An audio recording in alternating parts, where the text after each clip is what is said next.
Welcome, sport fans, to another edition of National Football Highlights with America's top TV sports announcer, Harry Wismer.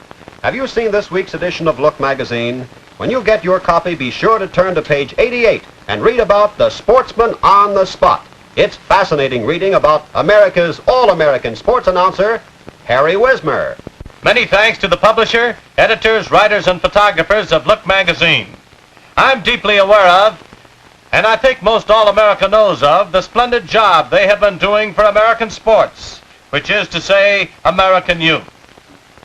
Now let's settle back in your favorite TV 50-yard line box seat as we view the highlights of this week's professional football games.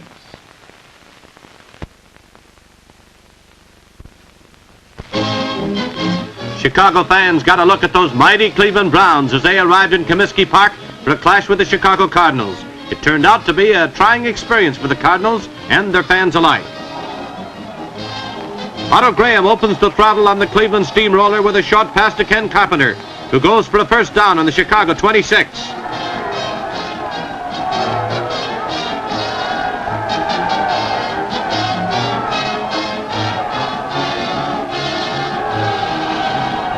Dub Jones bolts through a hole in the Cardinal line and dives into the end zone as the Browns go out in front in the sixth play of the game. Cleveland 7, Chicago nothing. After the kickoff, the Cards try to move upfield. Elmer Angsman snares a pitch out, is hit hard by two burly Browns and fumbles. Thompson falls on the pigskin, and the Browns take over on the Chicago 33. On the very next play, Dub Jones finds that same hole and scampers through for 13 yards to the Card 20. Cleveland's Otto Graham with great protection takes careful aim, fires a bullet pass to Danny Lavelli to put the Browns in the 9. A few plays later, Otto Graham knifes over guard to finish off the drive he started. Lou Groza boots. The scoreboard reads Cleveland 14, Chicago nothing. The Redbirds come right back on the arm of Jim Hardy. He rifles one to Don Stonecipher, who is immediately dumped on the 49. Stonecipher grabs another Hardy pass, good to the Brown 33. The Cardinals move to the 19, and from there, Hardy lets go a whistling aerial that is fielded by Frank Polsfoot, who hustles right out across that final stripe, and the Cardinals cut the Cleveland lead in half. Cleveland 14, Chicago 7. Shortly after the kickoff, Gillum punts. It's a towering end-over-ender. Don Paul is under it, but his hands touch the ball. Harry Giacchetti nails him, and the ball is loose. Cole falls on the leather for the Browns to put them in possession on the Cardinal 30. Then, as the second quarter begins, automatic Lou Groza swings his talented toe to make it Cleveland 17, Chicago 7. The Cardinals move right back upfield after the kickoff. Bill Cross takes the ball in the old Statue of Liberty play and sweeps wide to his own 38.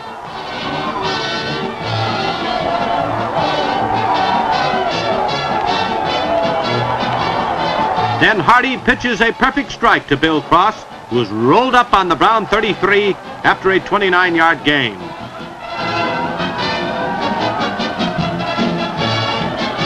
Hardy keeps right on pitching as he drops a spot pass over the middle that is snapped up by Don Stonecipher on the Brown 13. The Cards send Cliff Patton back for a field goal try. It's good, and the Cards once again narrow the Brown lead. Cleveland 17, the Cardinals 10.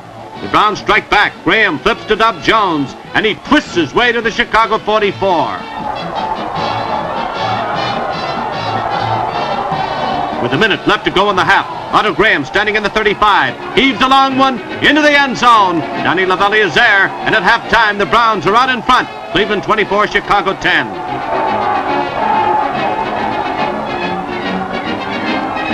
Early in the third quarter, Hardy fades back to pass. He heaves. Alex Sagasi intercepts.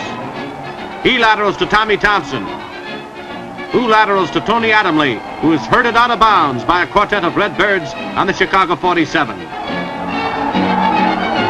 Mickey McBride's Browns keep moving as Dub Jones slams up the middle to the Cardinal 6. And Otto Graham squeezes into the end zone to make it Cleveland 31, Chicago 10. In the fourth quarter, Luke Rosa adds a three-pointer for Cleveland, while the Cardinals come back with a touchdown to make the final tally Cleveland 34, Chicago 17. The Browns hold on to first position in the American Conference.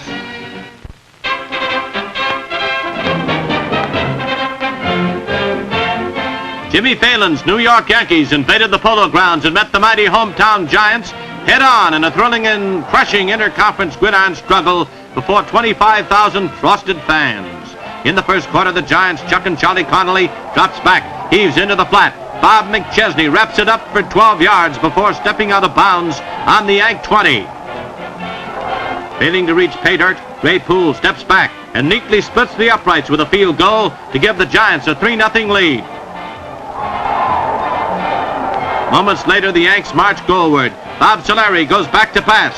He has plenty of time to spot his receiver. He throws, and George Taliaferro is there. And the former Indiana Flash sprints all the way down to the Giant 1-yard line.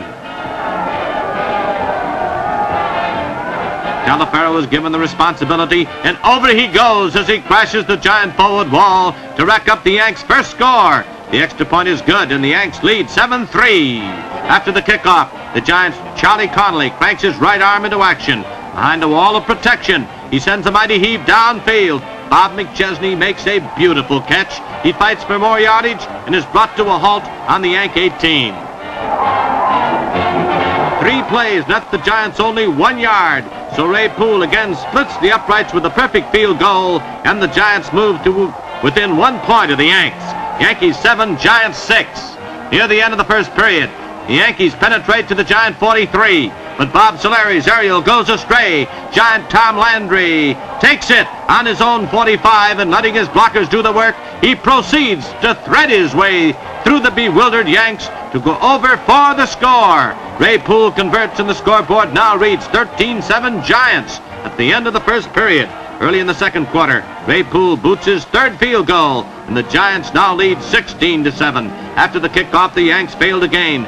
George Taliaferro boots to the Giant 34, where Emlyn Tunnell signals for a fair catch. After a 9-yard gain, Connolly fades deep, lets fly with a long aerial far upfield. Joe Scott performs a nifty leaping catch, and he's off to complete a 57-yard scoring play. Poole again converts, and the Giants move to a 23-7 advantage. Near the end of the half, George Taliaferro drops back into the pitching spot. He fires straight over the middle. Danny Edwards is there, and the Yanks have a first down on the Giant 9-yard line.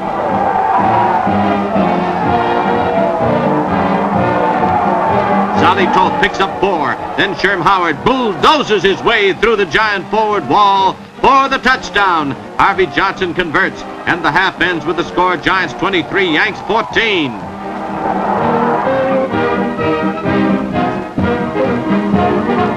Johnson adds a field goal at the beginning of the second half to put the Yanks back in the ball game, trailing by only 6 points.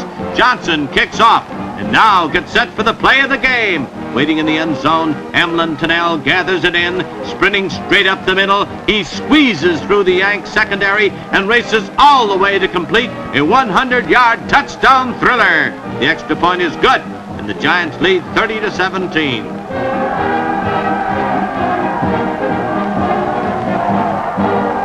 Hold on to your seats. Here we go again. Ray Poole kicks off. Little Buddy Young grabs it on the 10, and he too heads straight up the middle. Slipping and dodging his way through the Giants, he breaks into the clear, and there's no one who can catch him as he crosses for the score. Johnson converts, and the Yanks are back in the ball game with 24 to the Giants 30. Shortly after the kickoff, Charlie Connolly fades to pass. He's almost smothered, but he gets it away. Bob McChesney makes a fine shoestring catch to put the ball on the Yank 25 at the end of the third quarter. After moving to the 1, Eddie Price bolts through a huge hole to score 6 more. The extra point is good, and the Giants lead 37-24. The Yanks fight right back. Bob Solari, with a world of time, drops a 24-yard aerial into the arms of Danny Edwards, and the Yanks are on the Giant 1. Fullback Sally Toth plunges through and over to add another 6 points for the Yanks. Then Harvey Johnson kicks his 120th successive extra point, but the spirited Yanks bow to the New York Giants 37-31.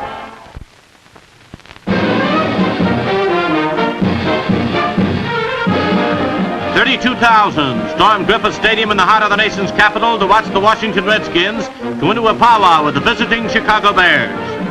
In the first period, the Bears hustle into the Indian Reservation and quarterback Steve Romanek pitches the pass in the flat, complete to York Yanks, who spins to the Redskin 46. On the next play, Romanek hands the ball off to halfback Billy Stone, who swings to his left, finds plenty of wide open spaces, and scampers for 32 yards down to the Redskin 14. Then John Dotley turns, slams it in reverse, and blasts for 6 yards. At this point, the Redskins massacre 3 bear line charges, so George Blanda splits the uprights for the field goal that gives Chicago a 3-point edge. In the second period, it's the Redskins' ball on their own 41, with the ageless Sammy Ball back to pass. He looks, he throws, complete to George Thomas. Thomas is hit, loses the ball, and Brad Rowland recovers for Chicago. Now with the ball on the Redskin 38, the Bears' great quarterback Johnny Lujak connects with York Yanks, who places a paw in the face of Neil Farris and scoots up the far sidelines to put the ball on the Washington 5-yard stripe. Florida's Chuck Hunsinger picks up the 5 remaining yards with little trouble, and it's Chicago 10, Washington nothing.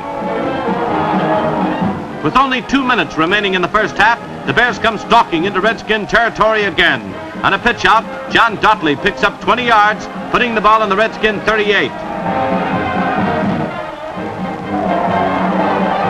2 plays later, Steve Romanek is back in the game and heaves a long pass downfield. Gene Schroeder is there to wrap it up on the Redskins 7.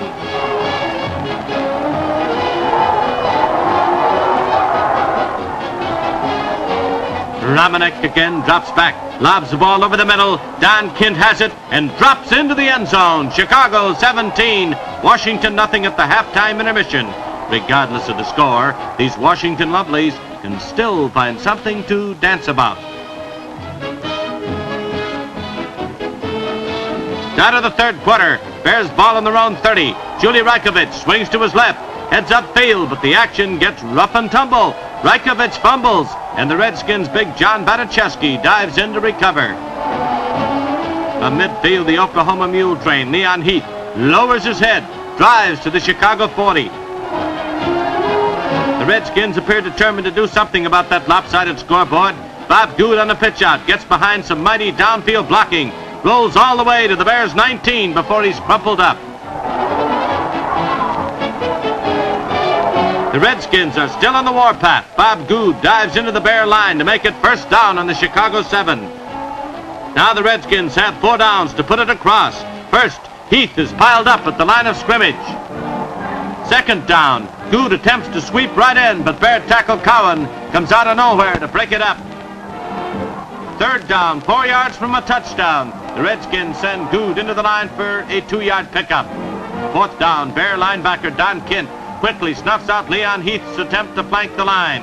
Chicago holds in a mighty goal line stand, and the scoreboard remains unchanged. Moments later, it's the Bears in punt formation. Ex-Ohio Stater Curly Morrison sends a high wobbling kick upfield. Bill Dudley has it, then he hasn't, and the Bears recover at midfield. It doesn't take the Bears long to capitalize on this break for a series of line plunges who moves the ball all the way down to the Redskin 12. Then Julie Rykovich weaves his way through the line into the Redskin secondary, stakes another claim in the Redskin reservation. Near the end of the game, the Bears add a field goal to make the final score Chicago 27, Washington nothing. For the Redskins, a winning streak snapped. For the Bears, undisputed first place in the National Conference.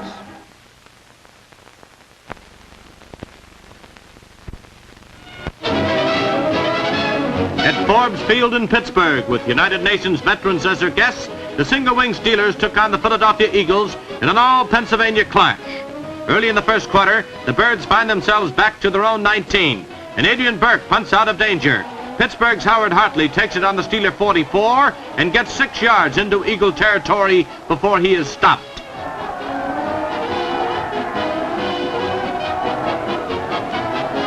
Pittsburgh drives to the Philadelphia 29. Then Chuck Ortman cuts inside end for 11 yards to the 18. With the Birds refusing to give up any more ground, Joe Gary attempts a field goal. It's good! And the end of the first quarter finds the Steelers leading the Eagles 3-0.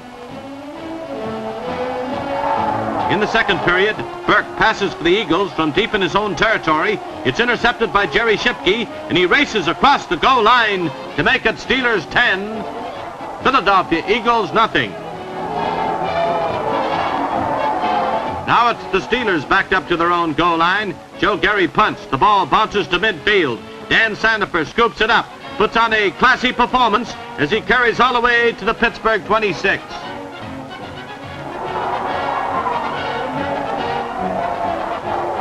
Two plays later, Burke steps back from the 22 and heaves a long one right where Bob Walston can snare it as he crosses the goal line, and Philadelphia is in the ball game. Steelers 10, Eagles 7. Moments later, the Steelers are again forced to kick. This time, Gary punts from the 10. It goes way upfield, but that man Sandifer is there again to come loping back into Pittsburgh territory, moving to the 39.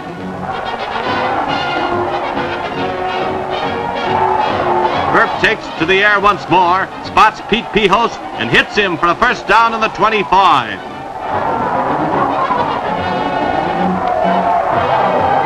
Burke sticks to the airways, and Pihos makes a beautiful catch in the end zone as the Eagles lead the Steelers at halftime, 14-10. In the third quarter, the Steelers begin to roll. Chuck Ortman back to pass, spots an opening, and races to the 47.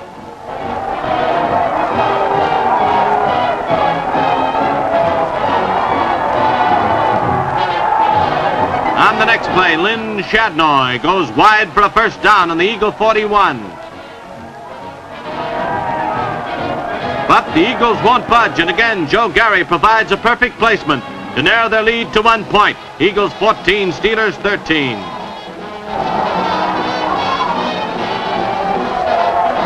Moments later, the ball game breaks wide open. Burke passes from the Pittsburgh 33, intended for Walston. He can't get it, but the officials rule interference by Jack Butler of the Steelers, and the Eagles are on the 3 in spite of Steeler protests. Then Burke sends Van Buren crashing across the goal line to vault the Eagles into a 20-13 lead over the Steelers of Pittsburgh. But wait, that isn't all. On the first play after the kickoff, the Steelers' Ortman fumbles. Jerry Cowig snatches up the loose pigskin and romps in to pay dirt as the Eagles score twice in 30 seconds. Eagles 27, Pittsburgh Steelers 13.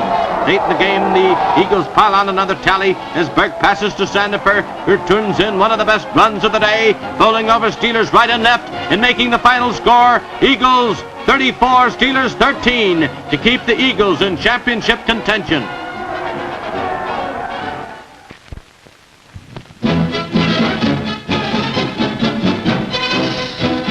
In Green Bay, Wisconsin, Old Man Weather, the hometown Packers, and the visiting Detroit Lions fought a three-way battle over a frozen field. The Packers are first on the scoreboard when Fred Cohn sends the ball hurtling through the enemy uprights to score a Green Bay field goal. Moments later, the Packers come right back for more. From his own 45, Tobin Rote flips a screen pass to Ray Palfrey. Play good for 25 yards, and the one that puts the Packers well within scoring range. 3 plays later, Rote steps back, again looks for a receiver. He aims, he fires. Bob Mann pulls it in and bowls his way over the Detroit goal line. But hold on, there's a penalty on the play. There's no score, and the disappointed Green Bay fans settle back in their seats. So the Packers try it all over again. Rote is back, but so are 2 charging Lions to break up the play and end this Packer march. In the second quarter, the Lions are let loose. Bobby Lane pitches, Pat Harder receives, and before they can permanently bring him down, Harder stretches across the Green Bay 25-yard stripe.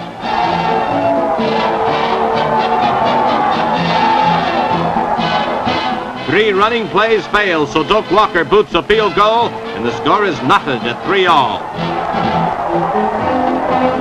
Now watch one of the most bizarre plays of the afternoon. It's the Packers' ball. Bob Thomason drops back, flings a pass to Tony Canadeo. The blonde blizzard turns and heads for the far sidelines. The 30, the 25. At the 20, he's slammed to the ground. Suddenly, Lion halfback Jay Christensen gets an armload of pigskin and knows just what to do with it. Gathering speed in a long loping stride, Christensen runs for 50 yards before he's pushed out of bounds on the Green Bay 30 and up in the snow. Then the Lions follow up that spectacular running play with a spectacular scoring play. Bobby Lane heaves it. Leon Hart juggles it, keeps it, and scores the game's first touchdown. Detroit leads 10-3. In the final period, the Lions threaten again from the Green Bay 30. Doak Walker cuts to his right, looks for a pass receiver. There's no one in the clear. So the Doker cradles the ball and gallops to the Green Bay 13. Then Lion halfback Hornchy Hornschmeyer plows straight up the middle to lay the ball in the Packer doorstep. Penalty puts the Motor City boys back to the 20, but Bobby Lane makes it all up in one mighty heave. Big Leon Hart pulls the ball down in the end zone, and it's Detroit 17, Green Bay 3. But those Packers are far from being down and out. Rote pitches out to Freddie Cohn, who's off on a 35-yard gallop along the far sidelines.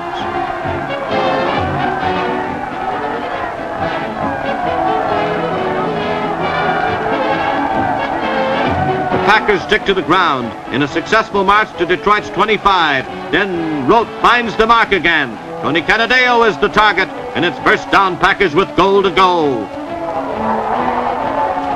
After 3 plays, the ball rests on the 1-foot line. Then Fred Cohn dives over for the score. 2 more touchdowns were added in this period, 1 for each team, and when the chilly Green Bay spectators got up to go, the big scoreboard read Detroit Lions 24, Packers 17.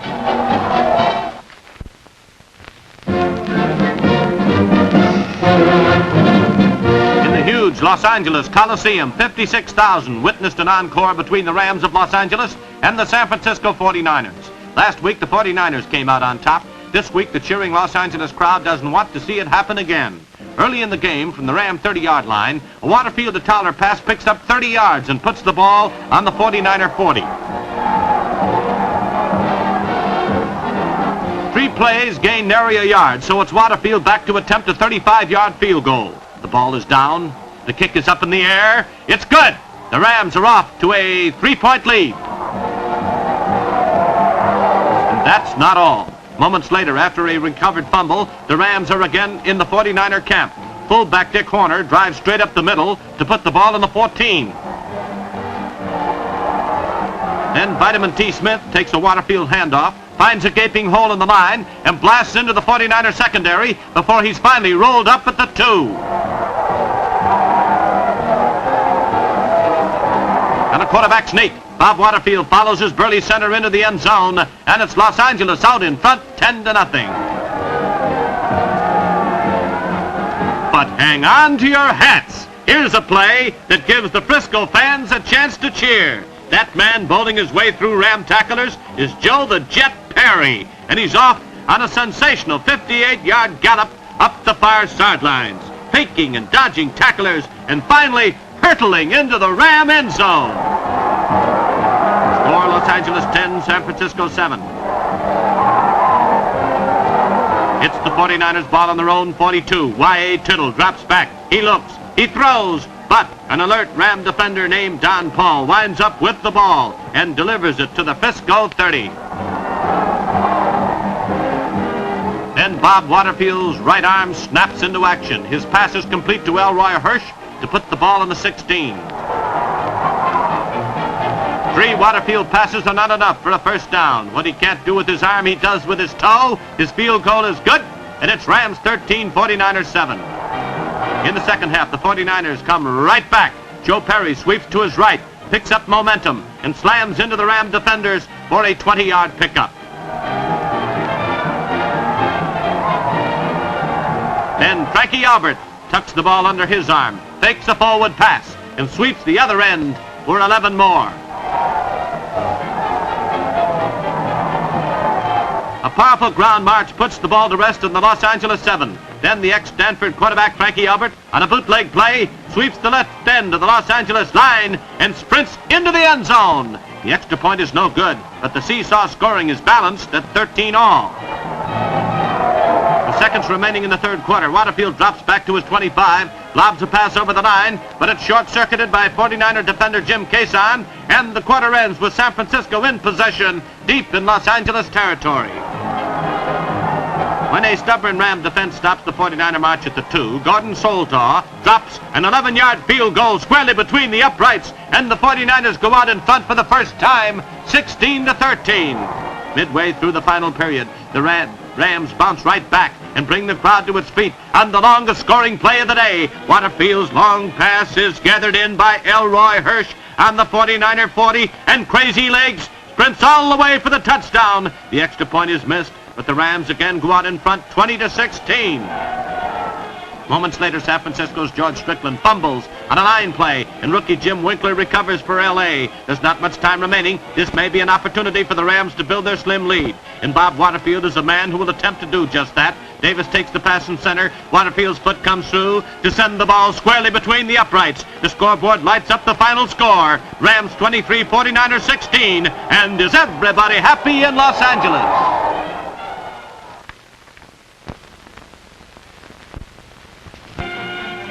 This is Harry Wismer saying so long for now. Meet me here next week, same time, same channel, when National Football Highlights will bring you from Chicago the battle between the Chicago Bears and the Detroit Lions. From Los Angeles, the Chicago Cardinals against the aerial circus of the Rams. The high-scoring Yanks against those rampaging 49ers in San Francisco. From Pittsburgh, the clash between the hard-hitting Steelers and the Green Bay Packers. In the Polo Grounds, New York, the football Giants against the Redskins. And from Cleveland, the Philadelphia Eagles attempt to knock over the league-leading Browns.